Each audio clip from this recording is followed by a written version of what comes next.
नमस्कार किसान साथियों, स्वागत है आप सभी का एक बार फिर से मालवा की खेती यूट्यूब चैनल पे। किसान साथियों, अभी देखा जा रहा है कि अधिकतम क्षेत्र में मौसम खुला है और मौसम खुलने के बाद ही इल्लियों का भयंकर अटैक कई क्षेत्रों में देखने को मिला है।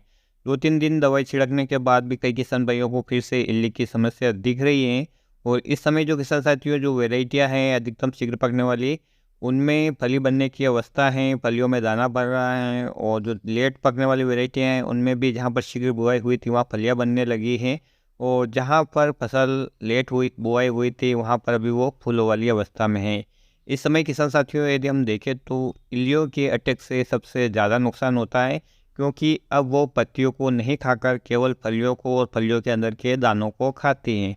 तो किसान साथियों, इस समय यदि हम इंसेक्टिसाइड या कीटनाशक स्प्रे करने में देरी करते हैं या बिल्कुल लापरवाह हो जाते हैं तो हमारी फसल का बहुत उत्पादन घट सकता है। किसान साथियों, कई बार क्या होता है कि हम दवाई छिड़क के आ जाते हैं, उसका रिजल्ट देखने भी नहीं जाते हैं। तो कई बार ऐसी समस्या होती है कि कई प्रकार की इल्लियाँ तो मर जाती है और कुछ इल्लियाँ बच जाती हैं। जो इल्लियाँ बच जाती हैं किसान साथियों, वो हमारी फसल को नुकसान करती रहती हैं।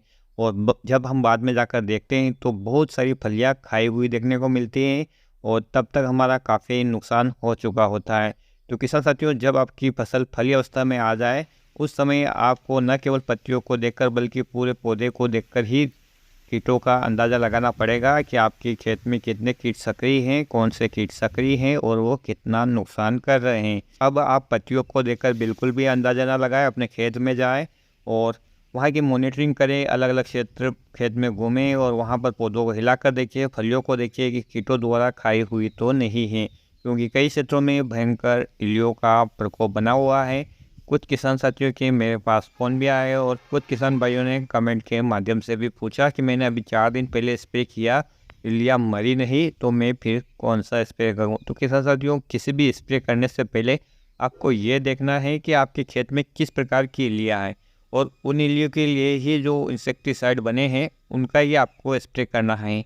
सेमिलिपोर इल्ली किसान साथियों आप किसी भी कीटनाशक से मार सकते हैं, लेकिन जो तंबाकू इल्ली है, चने की इल्ली है, बिहारी हेयर कैटरपिलर जो है, बालों वाली इल्ली जिसे आप कहते हैं वो है, कामलिया कीट है, इसी प्रकार की जो अलग अलग रंग बिरंगी इल्लियाँ आपको देखने को मिलेंगी वो काफ़ी हेवी होती है और साधारण से मेडिकल से या साधारण दवाई से वो नहीं मरती है। उनके लिए किसान साथियों कुछ आपको एक्स्ट्रा दवाई लेनी पड़ेगी, साथ ही साथ आपको कॉम्बिनेशन भी करना पड़ेगा। कुछ किसान भाइयों ने इमामेक्टिन डाले तो उनको इमामेक्टिन का रिजल्ट नहीं मिला और कुछ किसान भाइयों को उनका रिजल्ट मिला। तो किसान साथियों, यदि आपने इमामेक्टिन एक बार यूज़ कर लिया है तो उसे आप दोबारा यूज़ ना करें। आप कोरोजन वाला फार्मूला ले सकते हैं या और भी नई नई दवाइयाँ आ चुकी हैं मार्केट में जो कि इन कीटों को मारने के लिए कारगर हैं और एक लंबे समय तक नियंत्रण देती हैं। तो किसान साथियों, इस समय आपको कीट नियंत्रण की ओर बहुत ही ध्यान देना है, अन्यथा आपकी फसल का काफ़ी उपज का नुकसान आपको उठाना पड़ सकता है। और इस समय किसान साथी बहुत सारे किसान भाई जब फसल की फली अवस्था आ जाती है तब फंगीसाइड का भी प्रयोग करते हैं। तो किसान साथियों, सबसे पहले मैं आपसे यही कहना चाहूँगा कि यदि आपके क्षेत्र में फंगस आती है तो आप अच्छे फंगीसाइड का प्रयोग करें, या आपके क्षेत्र में हल्की फुल्की फंगस आती है तो आप मीडियम रेंज वाला या साधारण सा फंगीसाइड भी यूज़ कर सकते हैं। और यदि आपके क्षेत्र में बिल्कुल भी फंगस नहीं आती है तो किसान साथियों आप एक साधारण सा फंगीसाइड जो कि कार्बेंडाजियम या मेन्कोजेब जो मिश्रित फार्मूला आता है उसका भी प्रयोग कर लेंगे तो भी आपको अच्छे रिजल्ट मिलेंगे। कई बार क्या होता है कि हम अधिक कमाने के लालच में किसान साथियों अपनी फसल में एक्स्ट्रा खर्च कर देते हैं। कहने का मतलब है कि हमारे खेत में सामान्य फंगस है या फंगस नहीं है और उस समय भी हम यदि हेवी फंगिसाइड का या जो बहुत ही महंगा फंगिसाइड है उसका प्रयोग करते हैं तो किसान साथियों जब फंगस ही नहीं तो उस फंगस साइड का हमारा स्प्रे करने का कोई फ़ायदा नहीं होगा। साथ ही साथ हमारी लागत बढ़ जाएगी और एक तरफ हमने एक इतना महंगा फंगिसाइड डालकर 5 क्विंटल प्रति बीघा का उत्पादन ले लिया, दूसरी तरफ दूसरे किसान भाई ने उसी क्षेत्र में जो साधारण सा फंगिसाइड है वो डालकर भी 5 क्विंटल प्रति बीघा का उत्पादन ले लिया। तो इसमें मूर्ख कौन हुआ, आप ही बताइए अब। इसलिए हमें अपनी फसल की कंडीशन के ऊपर काम करना है, हमें मॉनिटरिंग करना है, साथ ही साथ ये जानना है कि हमारा जो क्षेत्र है या इसमें रोगों का और कीटों का कितना प्रकोप होता है, उसी हिसाब से आपको दवाइयाँ प्रयोग करनी है। किसान साथियों, मैं आज भी ऐसे क्षेत्र को जानता हूँ जहाँ के मार्केट में किसान साथियों इल्ली की दवाई के लिए सोयाबीन की फसल में 100 ग्राम की डिब्बी भी नहीं बिकती हैं। यानी आज भी वो इल्ली की दवाई बिल्कुल नहीं डालते हैं और सामान्यतः 5 से 6 क्विंटल बीघा की उनकी औसत पैदावार हो जाती है यदि सभी कुछ मौसम और सही रहा तो किसान साथियों, जैसे आप ज़मीन को बनाओगे वैसी बन जाएगी। जहाँ ज़्यादा मात्रा में कीटनाशक का प्रयोग करते जा रहे हैं वहाँ और भी ज़्यादा समस्या आती जा रही। जहाँ फंगस का अटैक ज़्यादा हो रहा है वहाँ भी पहले फंगिसाइड का प्रयोग ज़्यादा मात्रा में किया गया है और क्षेत्र ऐसा हो गया है कि अब उसमें रोग भयंकर मात्रा में आते हैं।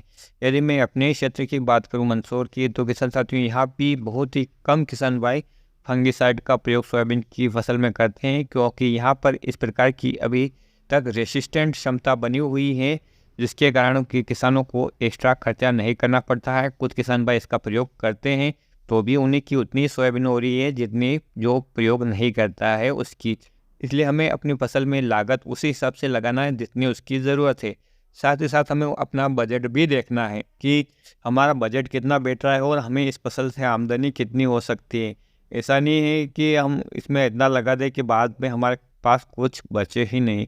तो इस प्रकार की छोटी छोटी बातों को यदि हम ध्यान रख लें कि किस समय कीटों का अटैक ज़्यादा नुकसान करता है, कितनी मात्रा में जब कीट हो तो हमें दवाई का छिड़काव करना चाहिए, फंगस के लिए किस प्रकार की फंगस हमारे खेत में सक्रिय है, उसके लिए सस्ता से सस्ता और बढ़िया से बढ़िया प्रोडक्ट कौन सा हो सकता है, इस बात की जानकारी रखते हुए यदि हम इन दवाइयों का प्रयोग करेंगे तो किसान साथियों हमारी लागत कम आएगी और उत्पादन यदि सामान्य भी रहा तो अब हमें अधिक लाभ मिलने वाला है। वहीं यदि हम लागत बढ़ा लेते हैं और उत्पादन भी बढ़ा लेते हैं और जब उस उत्पादन से लागत घटाते हैं और हमारे पास जब कुछ नहीं बचता है तो फिर ऐसे ही उत्पादन से भी क्या लाभ। कहने का मतलब किसान साथियों, जितनी लागत कम हो सके, जितनी ज़रूरत हमारी फसल को हो उतना ही हमें खर्च करना है। एक्स्ट्रा होशियार बनने की कोशिश नहीं करना है कि मैं यदि एक्स्ट्रा डाल दूँगा तो मेरी फसल का उत्पादन अधिक हो जाएगा। अधिक फूल लाने के लिए, अधिक फलियाँ बनाने के चक्कर में आप जो टारिंग वार्निंग का प्रयोग करते हैं, 2-2 हज़ार रुपये की बोतल डाल देते हैं, किसान साथियों उससे कुछ नहीं होने वाला है। बस आपको अपनी फसल का जो भोजन है, पोषण है, 16 से 17 प्रकार के पोषक तत्व उसे NPK फर्टिलाइज़र और मिक्स माइक्रोन्यूट्रिएंट के जरिए दे दीजिए और मौसम अनुकूल रहा तो किसान साथियों आपकी फसल वैसे ही आपको अच्छा उत्पादन देकर जाएगी। किसी टानिक की उसे कोई ज़रूरत नहीं है। जब आपकी फसल बीमार हो तो उसका इलाज कीजिए, जब उसमें कीट का अटैक हो तो कीटों का नियंत्रण कीजिए, यदि उसमें पानी की कमी है तो उसका इरिगेशन कीजिए। इस प्रकार के छोटे छोटे कार्य करके भी किसान साथियों आप अपनी फसल से अच्छा उत्पादन ले सकते हैं। लेकिन मैं कुछ ऐसा कर लूँ कि मेरा उत्पादन बढ़ जाए, अलग चलेगा बिल्कुल आदमी, उससे अलग चलेगा, किसी को बताएगा नहीं कि वो मैंने डाला। दुकानदार के पास जाएगा तो वो आपको 10 प्रोडक्ट पकड़ा देगा कि ये डालो वो डालो, वो तो उसकी कमाई देखेगा आपकी नहीं। तो आपको अपनी कमाई देखनी है और उसी हिसाब से खर्चा करना है।